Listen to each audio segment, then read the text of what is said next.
The wedding invitation arrived on a Wednesday, the kind of day that pretends to be ordinary until it ruins you. His name was there in gold letters, Brady and Daniel. Not mine. I stared at it long enough for the ink to blur, my chest tightening with the weight of everything unsaid. Once, Brady used to call me as always. Once, he promised we'd figure it out. But promises don't survive distance or fear. Now, I was good at his wedding, not as the one he loved, but as the one who used to know him better than anyone else. The venue sat at the edge of town, white chairs lined up on the grass, strings of lights hanging like captured stars. My hands wouldn't stop shaking as I adjusted my tie. It wasn't nerves. It was memory, the kind that hits like static, impossible to ignore. 3 years ago, Brady and I had stood under the same kind of lights at a friend's graduation. He'd whispered, "You make every crowd disappear." And I'd believed him. Now he stood across the field in a fitted navy suit, smiling that same smile. Only this time, it wasn't for me. I shouldn't have come. Every step closer to him felt like walking into a dream I'd already woken from. Guests laughed. Champagne glasses clinked. Music floated soft and golden to the air. But none of it reached me. My world had narrowed to one person, the man about to say, "I do," to someone else. He noticed me. Of course he did. His eyes found mine across the crowd. A flicker, a pause, and a shadow of something that shouldn't still be there. Guilt? Memory? Maybe both. He mouthed my name, but didn't move. The ceremony began. His fiancée, Daniel, looked perfect, calm, confident, kind. The kind of man Brady deserved. I sat in the back row, hands clasped, nails digging into my palms just to stay grounded. The officiant's words blurred. All I could hear was the echo of Brady's laugh, the one he'd given me in moments that felt infinite.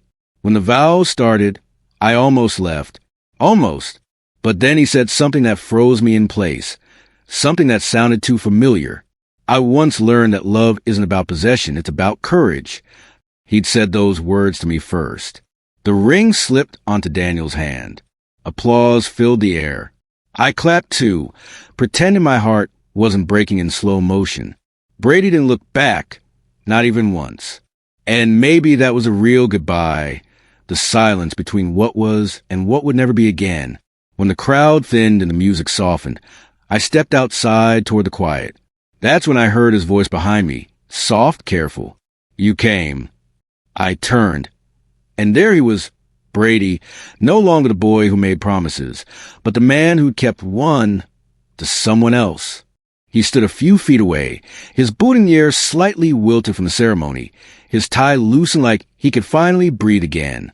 I didn't trust my voice, so I just nodded. Of course I came. I managed, though it sounded more like a confession than a statement. He smiled, small, tired, real. "You always said you'd show up for me." I wanted to tell him I hadn't come for him, that I came to close the chapter. But standing there, seeing the gold ring on his hand, I realized maybe I'd come to remember how to let go. The venue was quiet now, the lights dimmer, the laughter fading into distant hums. We walked toward the empty benches, neither of us talking. The silence was heavy, but not cruel, like both of us had already said everything, just in different ways. He rubbed the back of his neck, that old nervous habit. "I didn't think you'd actually show," he said, "after how we left things." Yeah, I breathed. Me neither. There it was, the truth, wrapped in exhaustion and memory. We'd both run from what we were, too afraid of the noise around us to protect the quiet we had. He sat on the edge of the stage, legs dangling.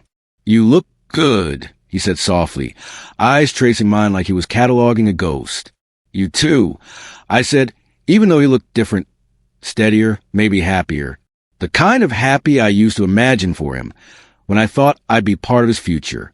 "You really love him?" I asked before I could stop myself. Brady's eyes flickered, the smallest pause. Then a nod. "Yeah, he makes it easy." He looked down. It was never easy with us.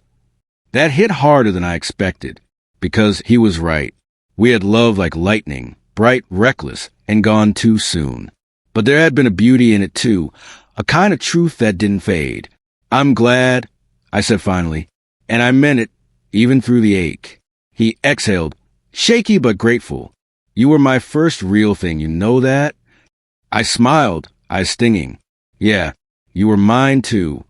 For a moment, it felt like we were 19 again, sneaking out of the dorms, whispering under streetlights. Except now, we were two grown men learning that love sometimes means not holding on. He stood, adjusting his suit jacket. Thank you for coming, he said again. I nodded, swallowing the lump in my throat. Goodbye, Brady. His lips parted like he wanted to say something, but he didn't. Maybe he knew that goodbye was the kindest thing left between us. When he turned to walk back inside, I let the tears fall. Quiet, private, cleansing.